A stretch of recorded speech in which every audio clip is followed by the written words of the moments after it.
Өткөн кылымдагы элдик инсандардын бири Булан уулу Чыңгыш Ажы учурунда элдер үчүн кам көрүп, калайык калктын оозуна алынган уюштургуч, ишмер эл башчысы болгон. Тынымсейиттер Ысык көлдүн Нарын өрөөнүнө көчүп барган мезгилде алгачкылардан болуп там салдырып, мурунку кызмазар азыркы эмгекчил айылын негиздеген. Өз каражатына диний мектеп ачып, балдардын кат сабатын жойдурган. Айылда булгаар иштетип, самын чыгаруучу чакан ишкана уюштурган. Көрсөтүүбүздүн жүрүшүндө Чыңгыш Ажынын урпактарынан небереси Чыңгышев Абдыралы агабыз менен баарлашкан элек. Өзүмдүн жерим деп эмгекчил айылын айтам. Илгерки Кызмазар айылы экен. Ошо Кызмазар айылын түптөгөндөрдүн арасында менин чоң атам Чыңгыш Ажы Маатказы аксакалдын айтуусу боюнча көчүп ошол жерге Кызмазардын оозуна там салганы 1894 жыл болгон экен. Ошондуктан быйылкы жыл санап көрсөк, эмгекчил айылына түптөшүп айылдын тургундары болгондордун ушул жерде биринчи кыштоону салгандарга 120 жыл болгон экен. Ошо Чыңгыш Ажынын мен эң кичүү уулу Алсейиттин небересимин. Мектепти Нарын шаарында Чыкалык мектебин бүткөм. Андан кийин Политехникалык институттун энергетика факультетин окуп, окууну бүткөндөн кийин ушул институтта калтырылгам мугалим болуп.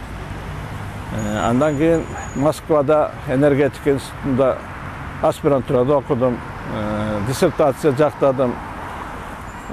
Анан өмүрдүн көпчүлүгү ошо 60 жашка чыккычакты Политехнический институтта ошо энергетика факультетинде ар кандай кызматтарды аткардым.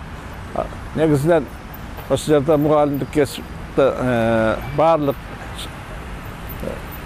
жолун өтүп, кафедра башчысы болуп иштедим. Көп жыл, 10 жыл профессор болдум. Доцент, профессор, ага мугалим болгом. Андан тышкары эки жолу ошо Политехникалык институт чоң жамаатына профсоюз комитетинин төрагасы болуп, мугалим менен кошо чогуу иштедим. Мен чоң атам Чыңгыш Ажы ошо Тынымсейит мурда Онарча болуштугу деп койчу экен.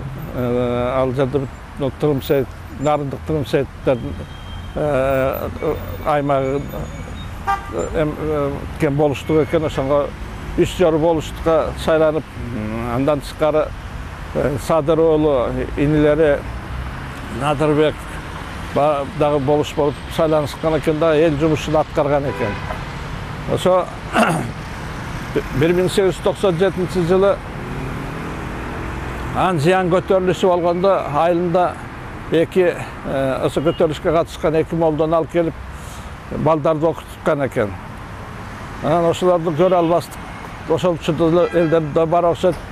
Ошо үстүнөн арыз жазышып, падышанын өкмөтүнө каршы чыккан адамдарды кайтып өзү да ошолор менен байланышты деп тоголок ат менен ошо Сибирге Токтогул менен чогуу айдалган экен. Токтогул айдалган жылдары.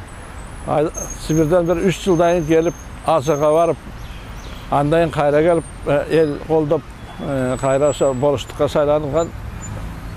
Ошентип 80 жашында 29 жылы эми Орунборго высылкага барыптыр. Казыр материалдар жүрөт. Ал материалдар боюнча карап көрсөң, эми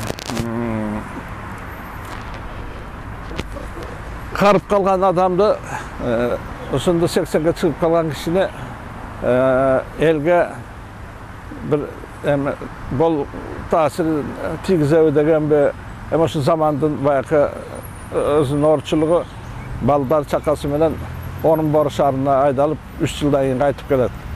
Ооба, жогоруда сөз болгондой, Чыңгыш Ажы карапайым элге карамдуу, жан дили менен элине күйгөн инсан болгон.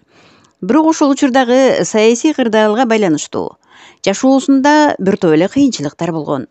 Чыңгыш ажы эл турмушун оңдойм деген ниет менен Кашкар, Анжиан аймактарына мал айдатып, соода сатык иштерин жүргүзгөн.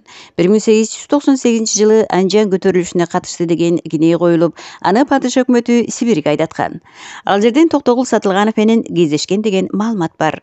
1916-жылы Үркүн окуясы мезгилинде чыгыш Кытайга качып бараткан жердештеринин бир тобун үзөңгү куш капчыгайынан кайра алып келип, элди ачарчылыктан, кырылып калуудан сактап калган. 1929-32 жылдары колхоз уюштуруу мезгилинде Чыңгыш ажы манап тукумуна байланыштуу Совет өкмөтү тарабынан экинчи жолу куугунтук алынып, Оренбургка айдалган. Ал жакта Шабдан Баатырдын балдары, атбашылык ырчы боогачылар менен бирге болгон. Анын ысмы кийин Эмгекчил айылында жана Нарын шаарындагы бирден көчөгө коюлган.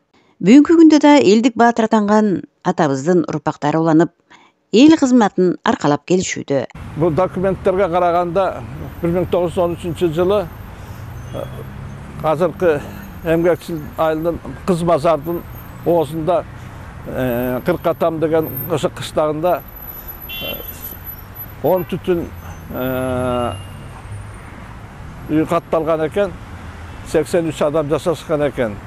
Анан жылдары ошо эң да бир чоң мен материалдарга таянып айткым келип нерсе, бул ата болуп турган кезинде уездге чыгып, ал уезд ушурда Караколдо, Пржевальск шаарында болгон экен. Казыркы Тыным Сейит негизин алганда Нарын районунун жанагы чек арасын тактап картага түшүрүп алышкан экен. Болуш болуп тургандагы эл үчүн жасап кеткен иштин бир чоң эмгеги деп мен баалайт элем. Бул учурунда уезд начальнигине сөз таап чыгып, ошол Онарча болуштугунун чек арасын бүт тактап, жерин тактап кеткен экен. Ошондо жанагы батыш жагына Онарчанын суу бойлоп отуруп, Каракужурдан берки ошо Көктөрпөк, Солтон Сары, тияғы Нарын Кичи Нарындын боюна дерин барып, ылдый Нарын суунун жегине дерин бүт камтып, ошону бүт Онарча болуштугуна тиешели кылып, картага түшүндүртүп, документалды бекитип кеткен экен. Ошондон бүгүнкү күндө биздин Нарын районунун жана негизинен Тыным Сейит уругу жашаган жерлер ушул жерлерге официалдуу түрдө ошо ээленип калган иш, ошол мен оюмча бир чоң салымы болгон болуш керек. Ошо бекеринен айтылбаптыр. 16-жылы Үркүндө дагы элдин көбүн качырбай качыпкын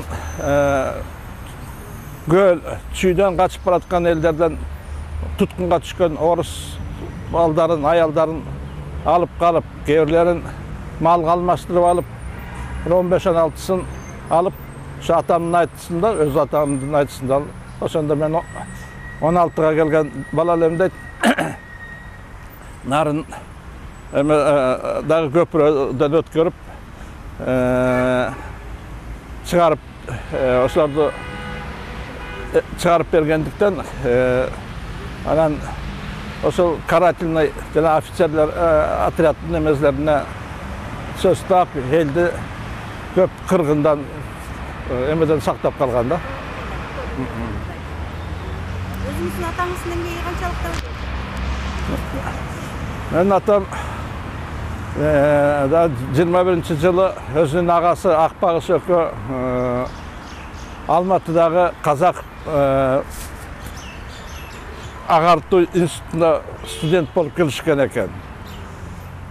Бирок менин атам 1-2 жылдан кийин оорудан таштап кетиптир. Акбагыш атабыз болсо 26-жылы бүтүптүр. Менде ошонун күбөлүгү бар. Бүткөн жөнүндө биринчи жогорку билим алган адамдардан экен, биздин айылдагы.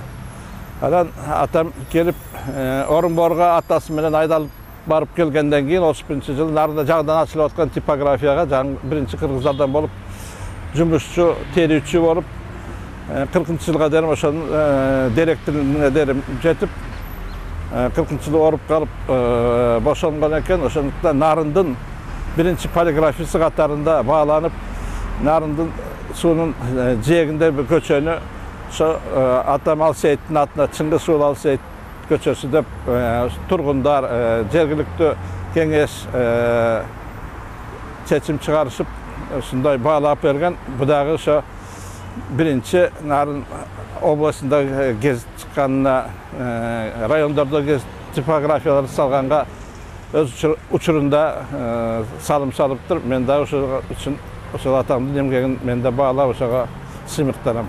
Arkan sonra degende sizler ошол агишлерден деген улап бул иштерин бүтүрүп келаткан экенсиздер. Oso atanın jolun joldop atalardan үлgü alış bu har bir balanın bizden keyinki buğunların da ошондой özlerinin mildeti de.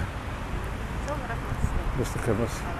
Kança жылдар өтүп, zaman өзгөрсө да, Чыңгыш ажынын кылган кызматы унутта калбай, ыраазчылык менен эл журтунун эсинде сакталып кала бермекчи.